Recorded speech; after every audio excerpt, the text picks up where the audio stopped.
سلام البنات، معكم نورة من يوميات نورة. نتمنى تكونوا بخير وعلى خير وانتم كتشاهدوا هذا الفيديو. مبروك عيدكم، الله يدخل عليكم بالصحه والسلامه ويلقاكم في احسن الاحوال يا رب. اليوم غادي نوجدوا واحد الحليوه بمناسبه العيد اللي نزينوا بها المائده ديالنا، كتعطينا واحد المنظر اللي زوين بزاف، خصوصا بالطريقه ديال التزيين اللي غادي نزينوا هاد الحلوه ديالنا. والمذاق كيجينا لذيذ بزاف بزاف. ما نطولش عليكم الفيديو وندوزوا المقادير اللي غادي نحتاجو لوصفتنا اليوم. بالنسبه للمقادير اللي غادي نحتاجو ليهم لوصفتنا اليوم، عندي كيلو ديال الدقيق اللي مغربل من قبل. طبيعه الحال كيلو ديال الدقيق البنات ما يمكنش لينا نكملوه كامل، انا كنأكد عليها، يعني ضروري غادي نخليو من هذاك الكيلو ديال الدقيق باش ما تجيناش الحلوه ديالنا قاصحه. عندي الكونفيتور، ماشي كونفيتور اللي فيه هكا طريفات ديال المشماش، لا، عندي هذا كما كتشوفوا، يعني يكون عندنا هذا النوع راه متوفر، يعني كاين. عندي الكوك للتزيين كما كتشوفوا. الكوك ضروري البنات خذوا نوعيه اللي تكون مزيانه، اللي يكون اللون ديالو ابيض ماشي يجي الصفوريه، والحبات ديالو تكون رقيقه كما كتشوفوا، ويكون فيه طبيعه الحال الريحه ديال الكوك. الا بغيتوا تحصلوا على واحد الحلوه اللي كتكون فيها مذاق زوين بزاف. عندي جوج بيضات، الا كان البيض في الثلاجه من الاحسن اننا نجبدوه واحد ساعه ديال ما كان قبل، يكون درجه حراره المطبخ ضروري هو. والزبده، الزبده مارغرين 250 غرام، اي نوعيه ديال مارغرين كتعجبكم خدموا بها. عندي كاس ديال السكر سنيده ديال العنبه، وكاس ديال الزيت العاديه زيت المائده حتى هو كاس ديال العنبه. عندي واحد بيكن باودر خماره من وزن 8 غرام، وعندي واحد فاني، وعندي هاد السيروسبور الخضر، وعندي السيروسبور الاحمر. هادو للتزيين اللي غادي نوريكم الطريقه كيفاش غادي نزينو بها. اول حاجه البنات غادي نبداو بها هي العجينه ديالنا.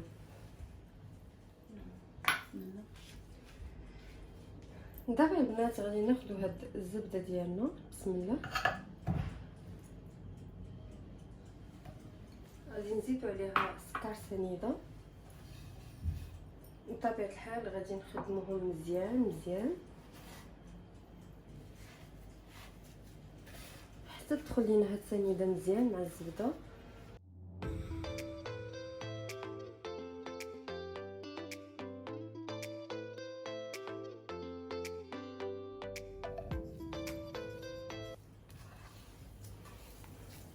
دابا البنات من بعد ما دخلنا هاد السكر سنيده مزيان كما كتشوفوا، يعني انسجم لينا مع الزبده ديالنا، ما كيبقاش يبان لينا الفرق بيناتهم. نخدموهم مزيان هكا بالكف ديالنا. غادي دابا ناخذ ندير البيض.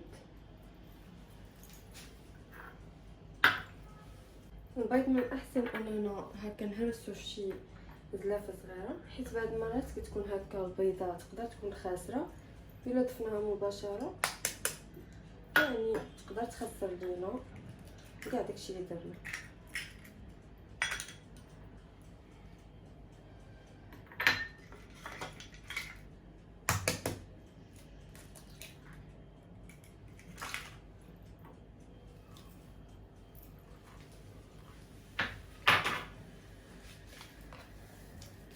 دابا البنات غادي نزيد عليهم الفاني،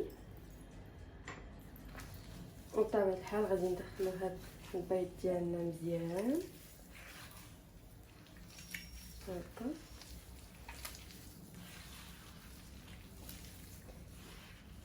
المهم البنات غادي ندخل ليها هاد البيض مزيان حتى ينسجم لينا بحال السنيده، يعني كنخدموهم بحال ونرجع معكم.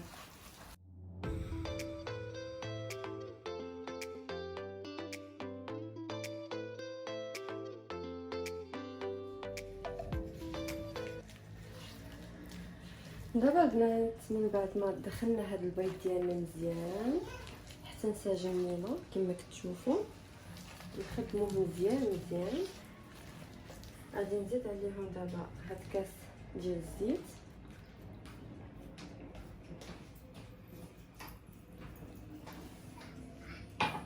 وغادي نخدمو حتى هو مزيان. المهم يعني نفس الطريقه ديال السنيده، البيض الزيت خصهم ينسجموا لينا يعني كاملين مع بعضياتهم. وهانتوما معايا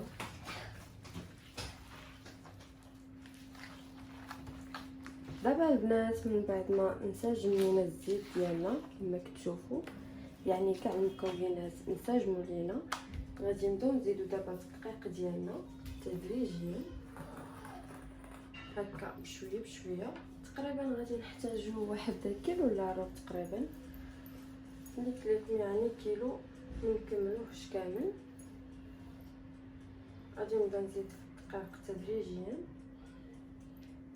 حتى تجمع ليا يعني مزيان. اما بالنسبه للخميره غادي نخليها تقريبا حتى يكمل ليا الكميه ديال الدقيق، عاد باش غادي نزيد الخميره هي الاخرى. المهم البنات غادي نجمع هاد العجينه ديالنا وهانتوما معايا.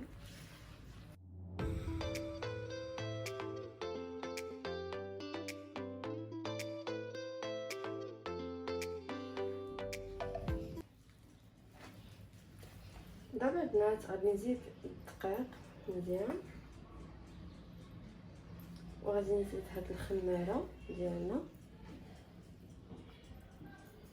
صافي. وغادي نبقى مستمره بهاد الطريقه، يعني نزيد الدقيق حتى تجمع ليا العجينه ديالي ونرجع معكم.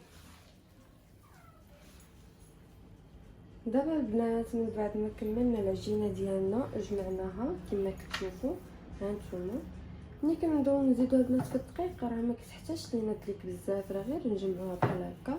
هذه هي النتيجه اللي كنحصلوا عليها، يعني تكون لينا واحد العجينه اللي طريه بزاف كما كتشوفوا، ما كتلصقش لينا في ايدينا، وفي نفس الوقت راها رطبه بزاف حيت ما كنكملوش ليها هذا كيلو ديال الدقيق، تقريبا واحد كيلو ولا ربع كما قلت لكم. اهم حاجه هي تكون لينا عجينه طريه باش نحصلوا على واحد الحلوه اللي تجينا رطبه وكتذوب لينا في الفرن. خديت هنا واحد الصينيه اولا لاطه دهنتها بشويه ديال الزيت، وغادي نبدا ناخذ هكا شويه ديال العجينه. نتوما الحجم ديال الكره ديالكم غادي ديروا قيس لي يعجبكم، بغيتوها كبيره ولا بغيتوها صغيره، المهم يعني الحجم كيرجع لكم نتوما. اولا تقدروا البنات ديروها هكا طويله حتى هي كتجي زوينه. انا اليوم غادي نديرها بحال هكا نقص منها. وما تنسوش بانها البنات راه فيها الخميره، يعني شويه الحجم ديالها كيتضاعف واخا تبان لكم الكره صغيره. نبدا نحط هكا بحال هكا.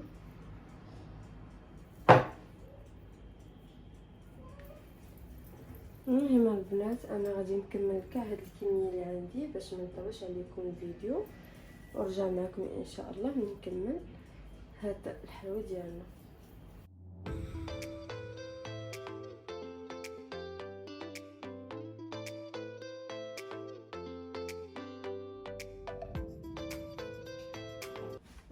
دابا البنات من بعد ما حطيت شي حاجه في هاد اللاطات ديالنا كما كتشوفوا باقي عندي شي حاجه، حاولوا البنات هاد الكرات ديالكم تبعدوهم على بعضياتهم حيت كما شفتوا فيها الخميره غادا يضاعف لينا الحجم ديالها. قد ما بديتوها كتبعدوا الكره على اختها يكون احسن. انا كنت مشعله الفران من قبل باش يسخن ليا مزيان، كندخلوها طابلينه من الفوق لتحت، يعني كنشعلوهم بجوجهم. المهم البنات غادي ندخلهم يطيبوا ونرجع معكم ان شاء الله ملي طيب لنا الحلوى ديالنا. دابا البنات من بعد ما كملت الكميه اللي عندي في الطياب كما كتشوفوا هانتوما، ما تحمروهاش بزاف البنات، خليوها على هاد اللون باش ما تجيكمش هكا محمره. انا هنا درت شي حاجه شويه كبيره يعني متوسطه على هاد الشكل، غتجيني بحال هكا، وشي حاجه كما كتشوفوا خليتها صغيره شويه. بطبيعه الحال الحجم راه كيرجع لكم نتوما، ديروا القياس اللي كيعجبكم، ما كاين حتى شي مشكل. عندي هنا واحد سبيره هكا كبيره فاش غادي نخلطوا هاد الحلوى ديالنا. اول حاجه البنات غادي نديرو بها هي هاد الكوب ديالنا. كما كتشوفوا انا قسمته على 2 مرات، يعني ديك الكميه درتها على 2 مرات. غادي ناخذ هاد الملون اللي عندي احمر وغادي نخوي وغادي نخلط. اللي بغى يكتفي غير بهكا الكوك بوحدو ما كاين حتى شي مشكل، حتى هو كيجي زوين. ولكن هاد اللوانه البنات هكا الحمر والخضر هما اللي كيعطيوها واحد المنظر زوين، حتى من الوليدات الصغار هكا كيتشهاو ياكلوها غير بهذاك اللوينات اللي كيشوفوا فيها. نخلطو مزيان حتى ينسجم لينا الكوك ديالنا. صافي انا غادي نزيد غير شويه،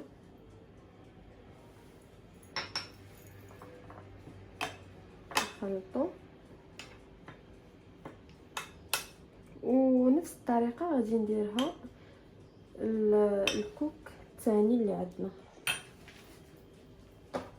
غادي نزيد ندمجو مزيان باش يدخل ليه اللون مزيان. غير بس هكا نوريكم، ناخذ شويه من هاد الملون الخضر وندمجو الكوك ديالنا مزيان مع هاد الملون او السيرو.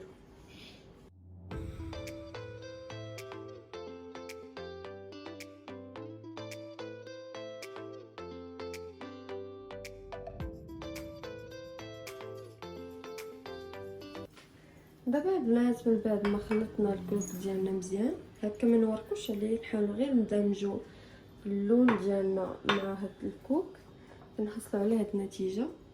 كيجي رائع بزاف البنات. هكا هاد اللوينات كيجيو حسن نكتفيو غير بالكوك هكا كبير، كيعطيونا واحد المنظر زوين. دابا غادي نخليهم هكا. غادي ناخذ هاد السبيره تكون شويه متيسه كبيره، وغادي نبدا نحط هكا في الحلوى ديالنا غير بشويه باش ما تسرش لينا، حيت كما شفتوا ما درناش فيها كيلو ديال الدقيق كامل، كتكون لينا هكا رطبه.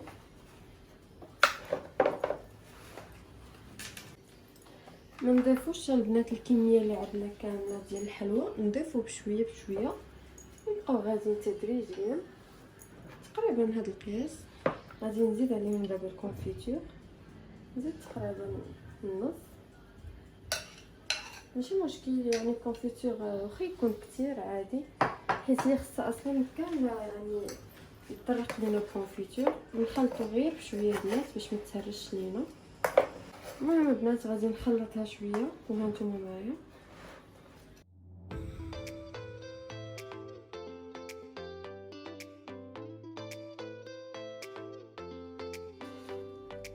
دابا البنات من بعد ما خلطتها هانتوما شوفوا يعني كامله طرق لينا الكونفيتور عادي بطريقه سهله. غادي نهز هكا وحده، نحاولوا نشوفوا القياس ديال نص لابار بحال هكا. هي اصلا كتكون يعني كامله فيها كونفيتور يعني غادا تلصق لينا عادي. نحطوها في هذا الكوك ديالنا مزيان بحال هكا.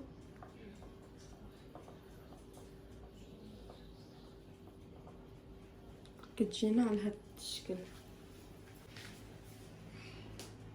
بحال هكا. غنزيد معكم وحده اخرى، غادي ناخذ وحده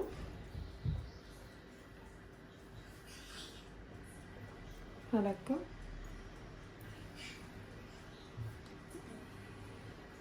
نديرو ليها الكوك مزيان حتى تدرق.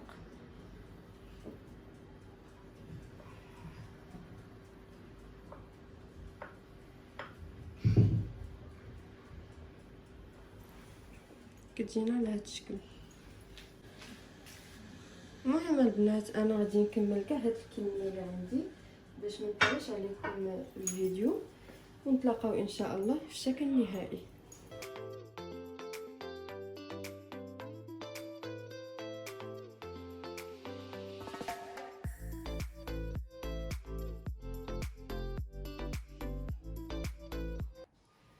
البنات هذا هو الشكل النهائي ديالنا. الحلوى ديالنا من بعد ما كملناها بالزين ديالها كتجينا على هذا المنظر كما كتشوفوا هانتوما. كيجي المنظر ديالها زوين بزاف، وحتى المذاق راه كتجينا كتذوب في الفم هكا. هاد الحلوى نقدروا نقدموها نهار العيد، نزينوا بها المائده ديالنا، خصوصا انها فيها هاد اللوينات اللي زوينين بزاف. هاد الحلوى البنات راه معروفه بريش بوند يعني هذه السميه ديالها، ولكن انا ملي كنبغي نصاوبها كتقول لي اختي ديري لينا هذيك الحلوى ديال راجل الوداد، حيت هي كما كتشوفوا كتجي بالحمر وبالخضر يعني فيها لوينات بزاف. كما قلت لكم حتى الدراري الصغار هكا كيتشهاوها غير من اللوينات ديالها. نتمنىكم انكم تجربوا هذه الوصفه ديال اليوم وتخليو ليا في التعاليق الزوينين ديالكم كيف غادا تجيكم. الا عجبكم الفيديو ما تنساوش تخليو ليا لايك باش تشجعوني وتدعموني. نتمنى انكم ديروا لي ابوني للقناه باش يوصلكم كل جديد، ونتلاقاو ان شاء الله في فيديوهات جداد.